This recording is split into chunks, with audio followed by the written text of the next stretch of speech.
Ah, on peut pas trop s'asseoir. Hein. Ah oui, c'est pour ça que on peut te remettre une chaise, puisque on peut s'asseoir. Ah, je te donne une chaise. Attends. Ça va, ça va. Non, non, non. Ça va pas durer longtemps. Oui, en fait, c'est pas nous qui nous avons. C'est aucun invité. Bon, on reste debout.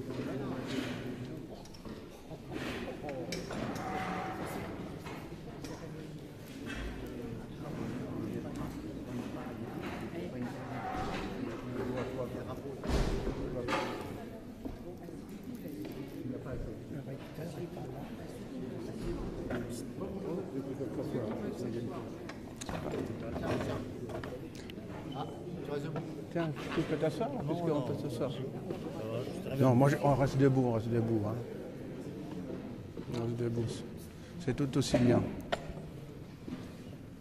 Monsieur le représentant du président de la République, messieurs les représentants du gouvernement, madame la représentante du ministre délégué auprès de la Défense, messieurs les chefs d'état-major, messieurs les officiers, mesdames, messieurs les représentants des anciens combattants, mesdames et messieurs les ambassadeurs et diplomates, mesdames, messieurs, chers amis, Docteur Dalil Boubacar, recteur de l'Institut musulman de la mosquée de Paris, ayant subi une intervention chirurgicale, se trouve actuellement en convalescence.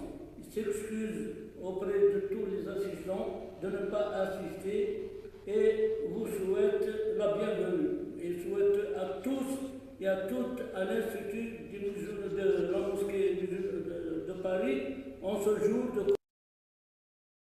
souhaite la bienvenue. Il y a déjà 68 ans, 1945, clôturant la Seconde Guerre mondiale, une des guerres les plus horribles et des plus meurtrières de l'histoire. Elle n'épargna aucun continent, aucun peuple du monde. Avec la découverte des champs de la mort par les soviétiques le 27 janvier 1945, l'humanité prit conscience de ce qui restera pour toujours le plus grand crime de l'humanité. Notre pays, la France, dans son immensité et dans sa diversité, paya un lourd tribut pour mériter la victoire, la paix et la liberté après la guerre, l'oppression et l'occupation. À l'appel du 18 juin du général de Gaulle, la résistance s'organisa et la France libre mobilisa tous les volontaires de l'Empire qui envoya ses contingents de volontaires de toute l'Afrique, accoururent de braves et valeureux soldats musulmans qui allaient participer activement à la libération du territoire occupé. Ils prirent part au débarquement général du 6 juin 1944, libérant Paris le 25 août, puis Strasbourg, et le 23 novembre ensuite. Ensuite, ce fut la campagne de l'Allemagne au cours de laquelle l'armée du général Leclerc franchit le Rhin. Avec ses travaux, avec ses braves tirailleurs musulmans venus de toutes parts, hissant le drapeau français à Berchtesgaden le 3 mai 1945, accomplissant dans l'unité fraternelle le célèbre serment de Koufra. Les soldats musulmans allaient également se distinguer dans la campagne d'Italie, prenant courageusement part à la prise du belvédère de Monte Cassino, sous le commandement du général Joseph de Montsabert.